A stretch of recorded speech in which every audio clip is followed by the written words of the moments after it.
You're listening to Advancing Our Church.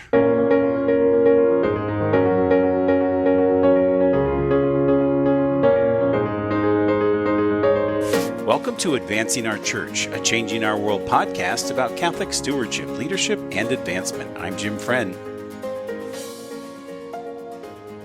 Well, I hope you're having a terrific week. Today on the show, we have a couple of special guests.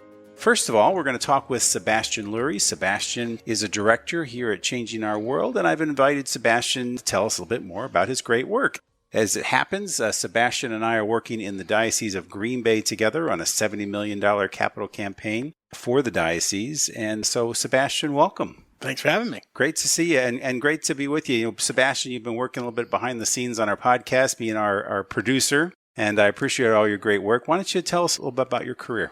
Yeah, so graduated in 2010 with my degree in English journalism creative writing, and then put that to use in retail at the party store, and then moved from there to higher education, where I did a little bit of everything, some administrative assistant work, record keeping, and was a record specialist, database entering and stuff like that, which comes in handy now on what we do with Changing Our World. Yeah. And then moved into admissions counseling before getting into disaster programming, like preparedness and response with the American Red Cross. Wow. And then found my way to Changing Our World through a baby shower in 2015. Through a baby shower, no less. Wow. Yes. Yeah. My aunt taught one of our now President Gavin's children in school. She was at a baby shower with his wife. Yeah. And, his wife mentioned they were looking for help. A week later, I had a job offer. Well, you never know how things are going to work out. Tell me a little about the disaster response job. That sounds pretty cool through the American Red Cross. It was obviously a much bigger outfit. Yeah, so I did 2 AmeriCorps terms, at the time called NPRC, National Preparedness and Response Corps, and then I believe it's now called Red Cross Corps, but both with the St. Louis area Red Cross doing disaster preparedness response. So a lot of presenting to schools, children, adults in at-risk neighborhoods, folks with functional access needs, mobility issues, etc., and then responding to home fires, flooding, tornadoes. And that led to a job there as a disaster program specialist, which was the job I was in before Changing Our World. That's great. And before you came to the Diocese of Green Bay, you were in the Diocese of Albany in a big successful capital campaign there. Tell us a little bit about the work you did for Albany. Sure. So I'll even back up before that. I started with the Diocese, or the Archdiocese of St. Louis. Oh, okay. $100 million campaign there. Wow, nice. Which was my introduction to Changing Our World. Here's a $100 million campaign. Let's do it. Right. Let's go for it. Focused a lot around education there, but really a good opportunity to kind of get your feet wet, learn what the programming is all about, what Changing Our World's all about, really become part of the company. From there, worked with the Diocese of Trenton, specifically on one combined campaign, did a little work with the Athenaeum of Ohio, and then, as you mentioned, in August last year, was moved to the Albany campaign and helped out there, and I know they're still wrapping up, but a lot of work in all those different organizations, working with individual priests, individual deacons or nuns, and their committees to help identify who are the right volunteers, to help figure out what we're going to do with our portion of the money, who are the right volunteers to help present what we're going to do with the money. Right, sure. And really just finding who's on fire for their parish, not just for the program, but for the parish, and then seeing how we can utilize that to help reignite our faith, have a faith to move mountains, or bring church beyond Sunday. So incorporating some of the different names there of the programs we've done, but also really making it not just a name, but a mindset as well. Yeah, and I as you were talking about that, it just reminds me of some of the experiences I have. It's always exciting to go work with a pastor to create something that wasn't there before. Hopefully more involvement, more engagement with parishioners, get them excited about this case for support, and then really see it come to fruition. And hopefully, through the process, this community becomes closer, they grow in their faith, but they also become more invested in their church and their parish, right? Yeah. I think that's one of the most exciting pieces. I'd say some of my favorite parishes I've worked with were smaller parishes where the first couple of meetings, they're not like against what you're doing, but they're hesitant, they're a little unsure how it's going to work, they don't know how capital campaigning works in the small town community. But then working with them, kind of showing them our approach, seeing what works there, seeing if there's a way to kind of mix the two, and then seeing success later. One of my favorites was a priest who was kind of against the program we were running, but listened to us, heard it out, said, all right, let me try it a little bit on some of the people I know closest to me, like that became his CLC. Once he kind of got doing it and got into the process and saw what it could do and took that first step with us, it really fired him up. He ended up doubling his own gift. and they ended, I think, at 99% of their goal. So Wow. just one of those success stories that to me, it wasn't so much about the money as so much about the transformation of the parish and seeing the priest kind of accept this and go, all right, I can do this and I can ask people for money because it's not about the money, it's about the why. And what you said there at the end, that's probably one of the bigger challenges, but also greatest opportunities when you may have a priest who is maybe not as excited as you'd like him to be about this campaign, right? But by the end, he's feeling confident, he's feeling supported, and he reaches his goal of being able to fulfill this mission, right? Exactly. And I think, like I said, it's about the why. Because when we come in and we start talking to priests or committee members, the first thing they think is capital campaign. They think money. Yeah. And that's what they get nervous about, and rightfully so. There's a money component. There's usually a lofty goal, even for small parishes. Right. 75,000 is a huge goal for some parishes. So getting them to really think about what is the program that you're going to run, or the different things that you can address with the money. And once they have that, I find that the money usually follows. Mm-hmm. If they have a good case for support, as I know I'm preaching to the choir, the good case for support, once they get behind that and they really run with, this is what we want to do with the church, the money aspect doesn't go away, but it becomes less of the elephant in the room, and it's more about, we need to get this stuff done. Exactly. Well, Sebastian, I want to thank you for stopping by and being on the show today. I'm going to have you back because you're now here in Green Bay with me. Yes. And we'll get you back on the show again. But thanks for being on the show today. Thanks for having me. Thanks, Sebastian. We appreciate you being on the show, and we look forward to having you back on again soon. On today's show, we talk with Steve Virgadamo. Steve is currently the Associate Superintendent for Leadership at the Archdiocese of New York. He accepted this position with the Archdiocese of New York after a long and successful career of promoting the Church's social teachings and advancing the mission of Catholic schools. Steve is a longtime advocate of school choice legislation, and he believes a parent's right to choose an education for their child is an issue of social justice as well as civil rights. In addition to serving as the Associate Superintendent, Steve serves as the Executive Director for the Curran Principal Academy. In this role, Steve mentors 16 Curran Principal Academy Fellows. He secures gifts of over $300,000 a year annually, and he organizes and collaborates with corporate sponsors to fund their biannual principal meetings and retreats. For many years, Steve has promoted thought leadership to church leaders, trustees, and board members.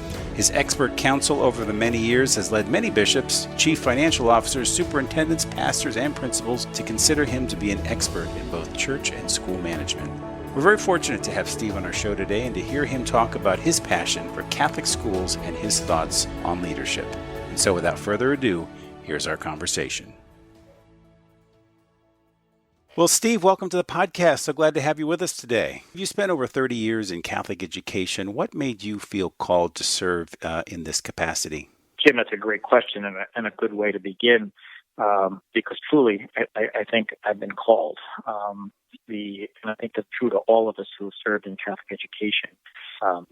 Someone powered the Holy Spirit through themselves and simply said, "Come follow me." Mine is a little bit of an interesting story. I grew up wanting to be an astronaut, to leave the early bombs of Earth behind, and was fortunate enough to attend the United States Air Force Academy in Colorado Springs. And during my fourth class year, I spent a great deal of time in the chapel. And I would have told you at the time there that it was a safe place to hide from the intensity and the pressure and even the hazing, because I'm old enough that the hazing went on in the academies in those days. Today I know that I was spending my time in prayer, and I was strengthening and building my own relationship with Jesus Christ, which was built on the formation that I received in my own K-12 education up until that point. I didn't know that the Lord was directing my life in a different way. The astronaut piece never got to happen, although I prayed hard for that because I got in between the end of the Apollo program and the start of the Space Shuttle program. Wow. So fortunately, after leaving a life of the Air Force cadet behind, I tell people that I was left the life of an officer, but not that of a gentleman behind. And wasn't sure exactly what I was going to do at that point after leaving the Air Force life behind and giving up on the dream of the astronaut. And I decided, while I was sorting that out and discerning that perhaps I should give some time back to the greatest gift that had been given to me, which was my own Catholic education. So I was hired in a school run by the Congregational Holy Cross, both to teach and to begin student life. And had a great experience there and began to learn a lot more about the administration of Catholic education. I was called from there to go to work as an associate superintendent in the Archdiocese of Hartford. And after several years there, went to work in the Diocese of Wilmington, Delaware, as the director of stewardship in the Diocese of Wilmington, Delaware. So my career kind of gone, from calling to serve the church from a pedagogical perspective to a leadership perspective to a stewardship and advancement perspective. And then left there because I felt that Catholic schools were critical, important to the success of our church. So I began working across the country for a good part of those 30 years with 6,000 Catholic schools, 120 different dioceses. And I can honestly say that I was blessed in that of all of those and during that time, only 12 of those schools closed during that time. One of the things I recognized in working with those schools was that the single most important difference was not the issues of finance and governance. Those issues of finance and governance, those issues of marketing, those issues of advancement and development were not in place because it was a successful leader, and that the leader was the key. So it was then that I felt called to begin working in the formation of leaders. Now, with all of that said, there will some that will tell you, perhaps even my parents might tell you, that my ministry in Catholic education and Catholic school administration began as early as my own elementary school education. Because I will tell you, or they would tell you, that during my elementary years of K-8, I spent more time in the principal's office probably in the classroom. And by the time I was out of 8th grade, I had the equivalent of a master's degree in school building administration from sitting there and watching how well the sisters ran the school. So in some ways, I was probably called from an early age. I tell people today, young people especially, be careful what you pray for or be very specific because God will answer your prayers. And in my case, he did answer my prayers. I did get to fly for a living, but I forgot to tell him what seat I wanted to sit in. That he called me to serve his church, and particularly his schools here. So, Steve, tell us a little bit about your current role as the Associate Superintendent for Leadership in the Archdiocese of New York. Jim, happy to. Again, as I previously mentioned, I think the Holy Spirit has kind of guided my life and how I was going to serve the ministry of Catholic education, starting out as teacher, administrator, and then one of the pioneers in development for Catholic schools, and then being called to working as an associate superintendent, and then ultimately traveling around the country working with Catholic schools, committed to doing everything we could to keep Catholic schools open. And in seeing 6,000 Catholic schools in 120 different dioceses, I realized that the issues of development, the issues of strategic planning, the issues of marketing, the issues of enrollment management were symptoms of the real disease that schools were suffering from. And I say that because every time I found that there was a great leader in a school, those other issues that we talk about of finance and governance that people would say are the largest threats to Catholic schools today were really not the largest threats. We didn't see that at all. The largest threat was really the leaders in the building and making sure we put the right leaders in the building, and realized that we were not doing enough to necessarily form future leaders for our Catholic schools. I'm of a generation that was formed by the men and women religious who came before us, and I have to admit that my generation assumed a lot about the leaders that were coming into these positions in the future. So when given the opportunity to go to work with Dr. Tim McNiff, and particularly, of course, His Eminence Cardinal Dolan, who is so committed to Catholic schools and so committed to making them work, and knowing how important leadership was, I accepted their invitation to go work in the Archdiocese. And my responsibility is primarily to identify and form not just future leaders, but then work with them when they're in their initial position. I really believe that 70% or more of our future Catholic school leaders are sitting in our classrooms today as teachers. And the difference is that no one has called them to a larger role in leadership. And the responsibility of that belongs to all of us to do just as Jesus did, to tap them on the shoulder and say, come, follow me, but then also give them the skill sets that they need to be successful in doing that. That's what that role is all about. It's identifying, forming future leaders, putting them in place, and supporting them for 3 years. We have a 3-year formation program where we support our new principals and our new school leaders so that they can grow. But the role in leadership goes beyond that, because we also have not done enough to form future leaders for our diocesan, archdiocesan leadership position church. If you paid some attention to what is now going on across the country this year, there were as many as 10 superintendent searches going on at one time, and many of them came up with just interim superintendents unable to fill those positions because we're not focusing on a pipeline of succession. And I think we need to be doing more as a church to focus in on a pipeline of succession, not just forming principals. That's just the beginning of the pipeline. We need to be forming those that get central office experience, that get the experience to serve at a higher level within the church to ensure the future viability of our school. I couldn't agree more, Stephen. When you were talking about, tapping somebody on the shoulder and asking them, we've all had that moment, right? If we were in leadership, that somebody tapped us on the shoulder and said, "Hey, would you consider a different kind of role?"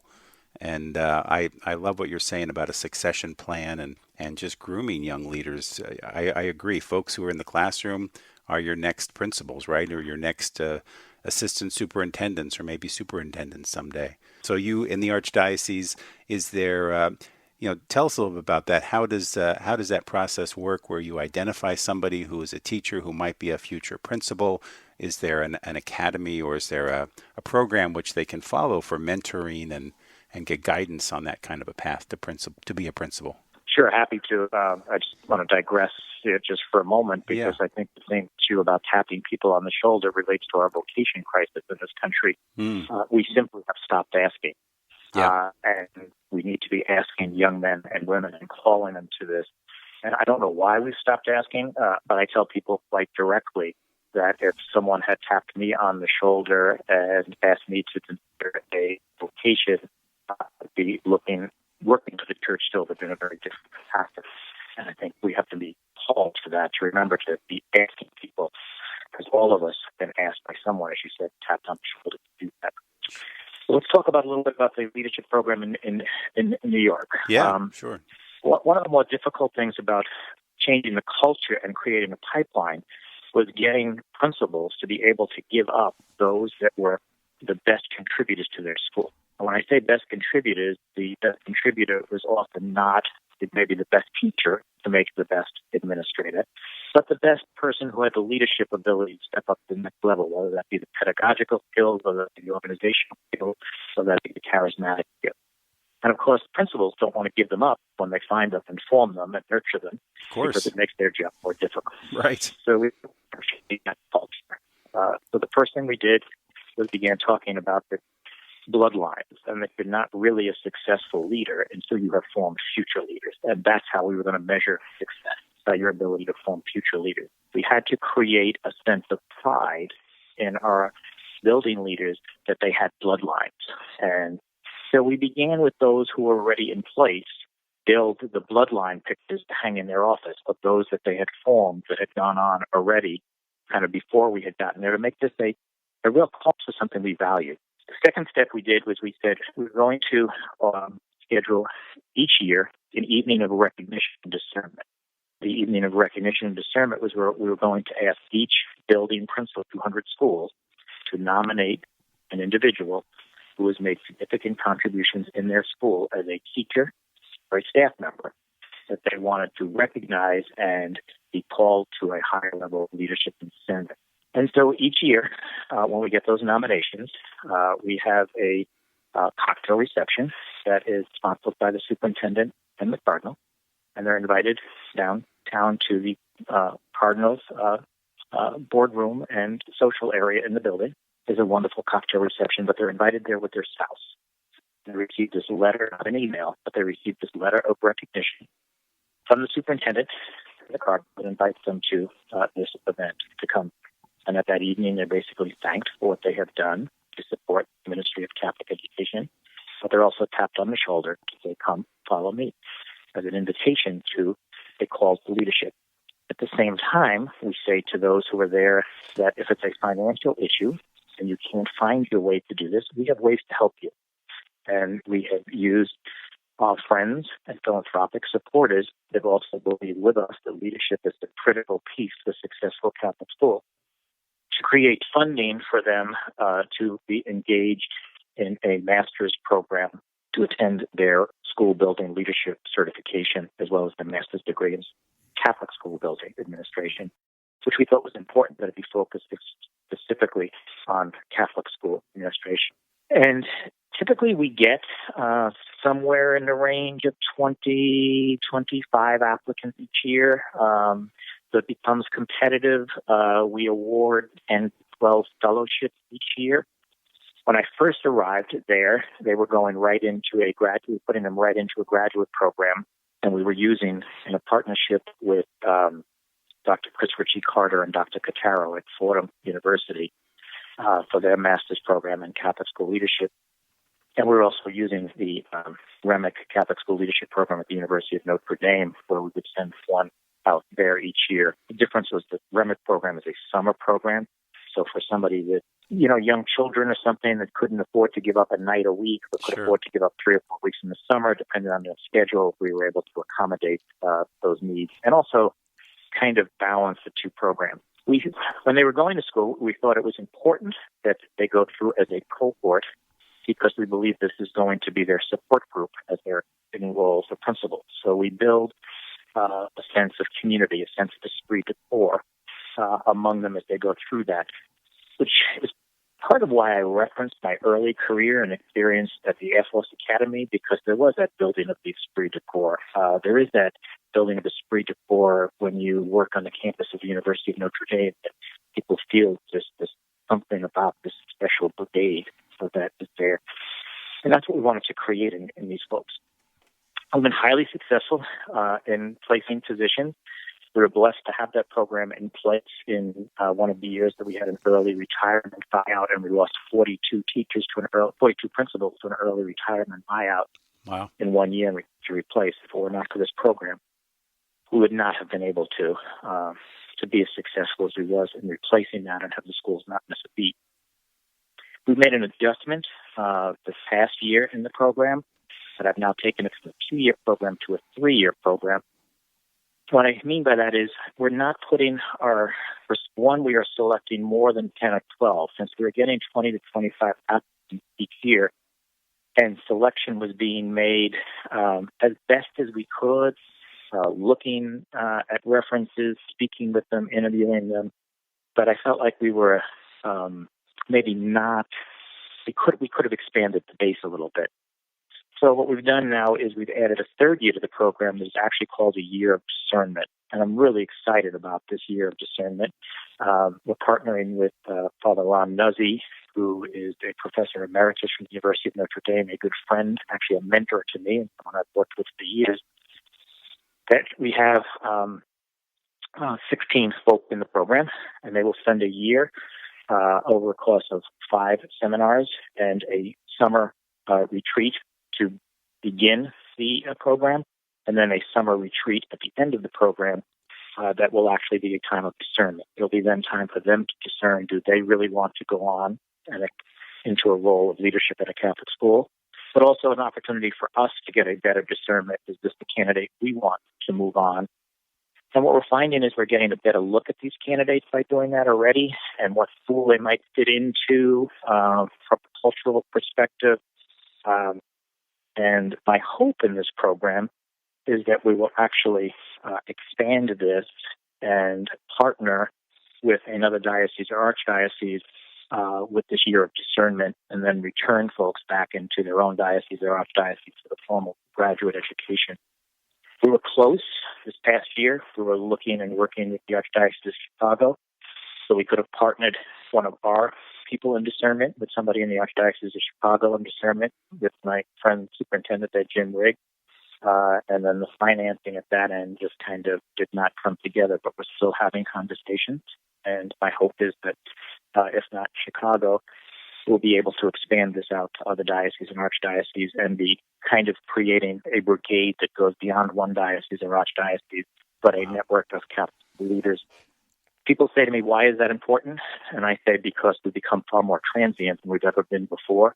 Leaders we're training in New York may not serve in New York. They may serve in Indianapolis. They may serve in Orlando. They may serve in L.A. Sure. And those that are being formed somewhere else may end up serving in New York. Sure. Steve, I love the way you've described this. You've kind of ritualized their call and providing this great education and even a support and community and peers that go through this whole process. Is that connected to your role as executive director of the Curran Principal Academy, or is that something different? What does that entail? It really is both. The executive director in the Curran Principal Academy is this group, this cohort that we're talking about coming Sure. through. Okay. But as the role of the associate superintendent for leadership, the executive director of the Curran piece was just a program that we created within that overall job scope to work with for those that are identifying and those that are in formation, provide those resources to them, and also looking at the bigger picture. Because while I love the opportunity to work in the Archdiocese of New York, it's a great place to be. I really feel the issue of leadership is an issue that goes beyond one diocese or one archdiocese, and we are all struggling with it. And anything that we can do together to form the future leaders is going to ensure that we rewrite the script for Catholic schools. Cardinal Dolan likes to speak about no more hospice. We're done with the hospice. We have to have an attitude of growth. Right. And I personally believe, and I'll say this over and over again, we are going to rebuild our church on our Catholic schools, just as we did in the 1800s. Beautiful. And I say that because the second largest denomination, as you know from the research, that identify themselves with any religious organization are fallen away Catholics. Right. So these fallen away Catholics are choosing to enroll their children in some of our schools because they believe that it's providing a better academic environment, it's providing a better social environment, it's providing a better cultural environment. They may not be choosing it for the mission and the Catholic identity of the school, but once they enroll that child in the school, let the evangelization begin. That gives us another chance. Which is also one of the things I like to focus on with our new leaders, that they now have a new role that perhaps they never looked at before. And we spend some time talking to them about this and giving them the skill set to be evangelizers. And we spend a lot of time with them on apologetics, and, how they can actually defend the faith, especially given the kind of times that we're in right now. Sure, the tough questions that they're going to be asked by parents and certainly by their students. Steve, when I was in Allentown and Philly and a couple different dioceses, this issue, this challenge of finding good leaders, finding people who are willing to be leaders in our Catholic schools, and certainly you're providing that kind of that runway, that training, and that support to get them to that destination. Are you finding, I've found, but I don't know if you've probably found the same thing, that the role of the Catholic school leader is certainly different than it was 20 years ago, maybe even different than it was 10 years ago, because of the factors of marketing and development and maybe working with a board. Many of our Catholic schools around the country have implemented a board of limited jurisdiction, or they've implied, or they have a full-time advancement program that is now a part of the program. Are you finding that kind of differentiates or expands the kind of training that's needed for these Catholic school leaders? Well, there's no question about that, Jim. They cannot just be the pedagogical leader. In fact, we built a profile of what we were looking for in our future school leaders. And what once would have been that their biggest and strongest strength was instruction right at the top of the list now falls in the top 10, but it's fell down significantly. At the very top of that list is relationships. And what we really try to say to folks is, to me, it actually follows my limited knowledge of the theology of the Trinity. When I talk about my limited knowledge of the theology of the Trinity, if we talk about God is three in one, to me, that means God is in a relationship. And if he can't do it alone, then what the heck makes us think any one of us can do it alone? So it's to that point that we are most like God than when we were in community. So when we involve people in board capacity, we involve people to help us market the schools, we involve people as those ambassadors, we are in fact in a community. And that skill set of relation building is critical to the principle of the school. But also being humble enough to know that they need that kind of help, that the Lord's not given us, any one of us, all of the wisdom, and yet we need to be able to share that wisdom. We talk to our leaders about that we are truly larger than the sum of our parts, if they're willing and open to do that. We also talk to our leaders about how this just follows a good premise of stewardship by allowing people to philanthropically support your school, allowing people to use their time and talent and treasure to build up your mission, which advances the mission of the church, is recognizing that they are looking for an opportunity to do that because as a baptized member, they're called and want to fill that, their stewardship commitment to fill their role in the church. So we talk to them about that a great deal, and it certainly is a much higher level up on the skill set than it was before, but it's the relation building. When I think about the NCEA definition of development that every Catholic school today is supposed to operate under, it really comes from, initially it was penned by Tom Gonter, I believe, at Northwestern University, but it says that the highest destiny of any school can only be realized when everyone involved in the life of that school analyzes the philosophy, kind of what business are we in, crystallizes those objectives, what do we want to accomplish, projects them into the future, long-range plans, and then everybody has to take the steps to make it happen. And when we talk about everyone involved in the life of the school, it's the parents, it's the faculty, it's the staff, it's the parishioners, it's the pastor, it's the alumni, it's the grandparents, it's the parents, it's all of the baptized. We have an obligation to support this very important ministry of the church, and our role is simply to invite these donors to share their resources to build up this kingdom and be part of carrying out that mission.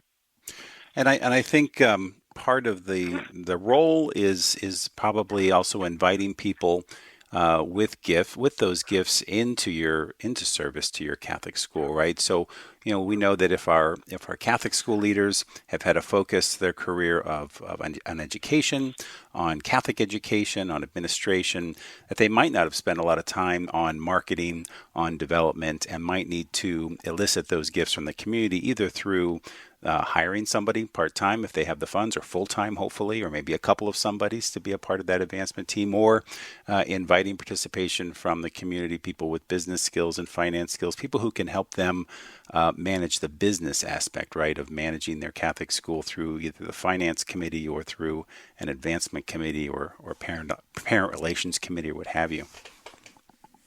Yeah, Jim, there's no question. Without that, our schools are still going to continue to flounder. But I say it's the leader who needs to be open to make that happen. I often tell folks the story of I used to call them Canadian geese, and someone told me, they reminded me they had no ethnic origin. But I thought they flew in that V formation for the longest time to make it easier for hunters to shoot them down. And I thought they also flew in that V formation because of the one big goose. And somebody corrected me and said, no, what works is they're flying in that formation because they're drafting off each other. And it's not always the same goose that's out there. And a successful Catholic school leader needs to know when is it time for the board chair or the board to be out media, when is it time for the staff, when is it time for the parents, but still be the one that is kind of following the direction. Sometimes I tell the story of being a big college basketball fan, that it's the best team doesn't always win the NCAA championship every year. It's the best team that knows how to play together and knows what their roles are. And the role of the Catholic school principal in the model that you're describing of involving is I call it the point guard. You've got to keep the ball in play and make sure that the right people are getting it at the right time, whether it be your marketing committee, whether it be those ambassadors, whether it be the board. But your job is to keep that in play at all times and make sure the right people have the ball at the right time to be successful. It's very much a jack of all trades these days. It takes a very special person, and yet I think, as you're saying, there are training programs, there are ways in which we can equip our Catholic school leaders to have that skill set and to be, that leader that we need them to be today in today's church. Steve, you've talked a lot about in other interviews or the things you've done on the importance of reculturing. Can you tell us a little bit more about the process of reculturing and what should factor into the culture? Sure. Happy to do that. Some of some of our schools, because and I think it's that shift in leadership from the men and women religious to my generation to the next generation that didn't have the experience to be formed by the men and women religious, have adopted, in my opinion, a strategy that they talk about data-driven instruction. And it's all about the pedagogy of data-driven instruction. And the reculturing has to be returning to our roots. So we need to talk about instruction, but it needs to be mission-driven instruction. Because what we do in instruction is to drive the overall mission of the school. The data instruction is just one piece of that. I said it before, I think that the vision for the future has to be that what's the best way to say this? Our schools are about Christ and the Eucharist. It's not about test scores. It's not about those final test scores. Right. And we've gotten a little bit too caught up, I think, in some of that. So we need to be able to go back to folks to say, let's really take a look at this. It's all about the mission. And every Catholic school today will tell you, Jim, that, hey, we have a philosophy. Yes, our philosophy comes from the church document. It's going to talk about the integration of faith in the curriculum, education of the whole child, education for social justice. Many will even tell you that they have a mission that addresses who they are and who they serve. Some are fortunate enough to have a profile of the graduation. But the reculturing, I want them to go back and look at what I call root values. And I'll give an example of what I call root values. I mentioned before that my formation in Catholic education came at the hands of the Congregation of Holy Cross, both working in one of their high schools early in my career and later on at the University of Cambridge. So when I serve as a leader of the school, or I serve in my position as Associate Superintendent for Leadership, one of the root values that I would share at a school, or one of the root values that I currently share with leaders today from my perspective, is to make God known, loved, and served, because that comes directly from the Congregation of Holy Cross. So if you go through a process with your faculty and staff, because I think it can't just come from the leader. The leader has to be someone who's going to go with the faculty and say, okay, given this, that this is our mission, and we're going to adopt a culture in this school. What are our root values? What do we really care about? What do we want to build this all on? And then every decision should be made based on that. So in my case, if it was to make God known, loved, and served, and the future leaders that I work with will hear me say this all the time, okay, if we do that, if we implement that strategy, if we do this, how is this helping us make God better to be known, loved, and served in this world? And then everything needs to come and flow from the root values. And the root values, I think, are going to distinguish one Catholic school from another. While the philosophies and missions will always be the same, what they are, the core root values which flow from that philosophy and mission, creates that culture within the school. It creates everything we do in the school is based on this, because this is what we're trying to accomplish. So the reculturing is very mission-focused, but it's also very, I call it core-based, root value-based. I don't know if that makes any sense to you. Yeah. It's interesting what you're saying, because I think so many of our schools, they spend a lot of time, or they can, on lengthy mission statements, right? But what I think you're saying is you really need to break it down to just your core values. What is your vision for the school? What kind of school do you want to be? And make that a very simple statement and kind of the mantra for everything, that is the lens by which you look at everything regarding the decisions that you're making for your school. Well said. I may steal it a little bit, Jim, next time I've got to answer that question. So really well said. It's also the rally cries by which you then share with the larger community. Your faculty and staff help you develop those core root values. But then that's what they're asking the community to invest in. That's what distinguishes you from other Catholic schools that people may be invited to participate philanthropically. Sure. Well, Steve, I know you've talked about the difference between a good Catholic school and a great one. You want to tell us a little bit about your view on that? What makes a great Catholic school? Sure. At the very essence of it is the leader who is reflective and always willing to grow. Knut Rockne said after winning 3 national championships in 24, 29, and 30, he said, "There's no reason for me to continue unless I can improve." And we try to say that to our leaders every single year. It's time to be reflective and look about how we can get better at this. It's time to look at the cross and say to Jesus, "How can I serve you better? What can I do differently and better to serve you?" To stay with the same theme, having worked on the campus in South Bend, our Parsegian said a good leader doesn't help his players see what they are, but helps them see what they can be. Sure. And that is important for our Catholic school leaders to help them see what they can be. Because if we put those pieces in place, there's no question that the issues of financing and governance kind of fall by the wayside. A good Catholic school has leaders that recognize that they come from giants, I call them. That they're present in the halls of their schools just as much as they were as if they were walking the earth. And what do I mean? Our schools are built on Augustine and Patrick and Bridget, Ignatius, Elizabeth Ann, Thomas, Newman, Bosco, Catherine Macaulay, Dominic, Francis, Vincent, they're ever present in our buildings. And when we make them present and our buildings and leaders make them present, our schools are going to be more successful. I ask our teachers and our leaders to embrace these paradigm breakers, like Francis right now, and his kindness to the earth, his quest for humble living, call for evangelization. I ask leaders in our schools to be successful, to take something from Benedict and his emphasis on centrality of prayer and hard work and living peacefully in community, and how we do that just beyond our faculty and students, but our parents, and contribute that to the larger church community.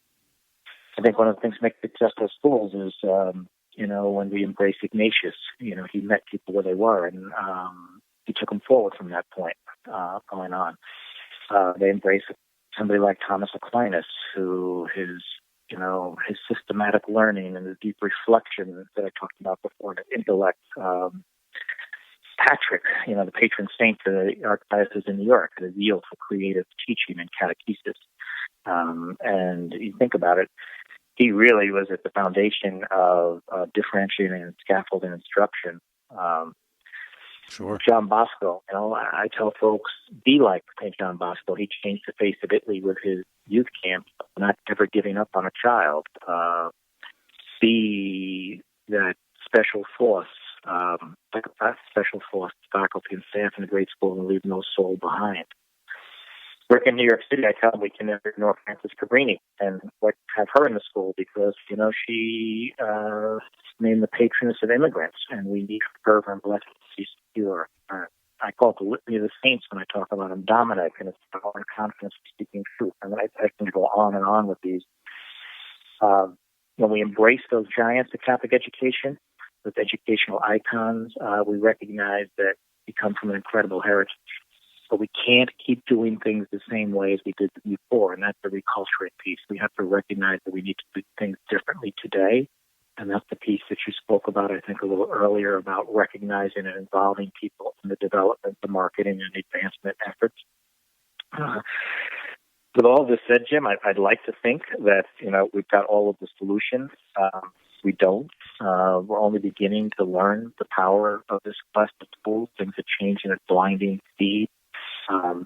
Some say that the best days of Catholic schools are behind us. I frankly don't believe that. Neither do I. That because I think we're needed ever before. We're going to look differently.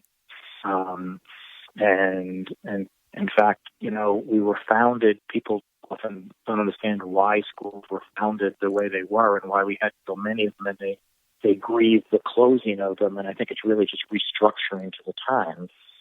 In New York, for example, I could literally take you to corners where at one point in time we had a school and a church on all four corners because it was founded for the immigrants. That this was for the Irish and the Italians and the Slavs and the Germans. You'd find that in a lot of archdioceses and dioceses in the Northeast. Absolutely, Allentown, Philadelphia, Jersey. Oh, it was amazing. Yeah, and we certainly don't, so we talk about closing a school, and it's really kind of a restructure, it's a reorganization that's going on. I think we're needed more than ever when you look at what's going on in our world, and you think about what the Church has done for us in Canon 795 when it talks about, kind of education of the whole person, and that's what we are about, and that's what we need to do. And when we do that, I think we've got a great capital when we serve the overall church, but the critical piece of that is the leader, and we have a responsibility to get those leaders the skill set. People ask me, how do you hire? And I say, I hire or I pick the Curran fellows for attitude. I hire or pick the Curran fellows for faith. I hire or pick the Curran fellows for zeal. I hire or pick the Curran fellows for a recognition of mission. I hire them for a willingness to serve, and then we teach them the skill sets that they need to be successful. Well, we certainly have a plethora. The beautiful part about our church is that we have, as you said, just giants who have come before us and people that we can model good leadership and Catholic values to be good Catholic educators, to be model schools, and to reach out to the children and the families that are looking and seeking a Catholic education. I couldn't agree with you more, Steve. I think our best days are still ahead of us. I think that the times we're living in now are a rebirth, a renaissance, if you will, of how we view Catholic education. I think it's just going to make us a stronger school system, a stronger country in the future. I really appreciate you being really appreciate you being on the show today. If somebody would like to find out more information about the work that you're doing or would like to reach out to you, how would they do that, Steve? Jim, they can just really do that. They can reach me through, I'm just Stephen.Virgadamo@archny.org. That's the quickest way. And always happy to serve and help. I'll just leave you with just one thought, if I can. Yeah. That I share with all of our future leaders at our commissioning ceremony as they're launched into that ministry. And I kind of tell them, I paraphrase John Kennedy's inaugural address. And I tell them, and this is what I'd like your listeners to hear about the future. Let it be known to all who go forth today, both friend and foe alike, that the torch has been passed to a new generation of Catholic school leaders, born in the latter half of the last century, formed in a post-Vatican II church, now hardened by scandal and committed more now than ever before to continue this great legacy of Catholic schools and improve them, because it is something that is needed for our church, our country, and our people. Beautiful, Steve. Thank you. Thanks for being on the show today, and thank you for all you're doing for Catholic education, both in the Archdiocese of New York and the work that you're doing all around the country. And Jim, thank you, because we've been in it together for a long time in different places and across paths, but we certainly have shared this following for a long time. So thank you for what you continue to do to build up this kingdom of God through our Catholic school. Absolutely. Thank you. Great day, Jim. God bless. Thanks, Steve. I want to thank Steve for being on our show this week and for offering some great thoughts on leadership. I'll leave Steve's contact information in our show notes and on our website. Well, that's our show this week. Many thanks to the Changing Our World podcast team and to Podastery Studios for their support of our show. If you'd like more information about our podcast, please visit us at advancingourchurch.com. Follow us on Twitter, Facebook, or Instagram. A great way to show love for our show is to leave us a rating on iTunes, and we appreciate everyone who has done that so far. Thanks again also for all those who retweet and like our posts on Twitter and Facebook. The way you spread that through social media makes a big impact in spreading the word about our show. Advancing Our Church is a production of Changing Our World, a fundraising and social impact consulting firm that has been advising both nonprofits and corporations for the past 20 years. For more information, please visit us at changingourworld.com. Well, that's it for me, everybody. Have a great week. Take care, and God bless.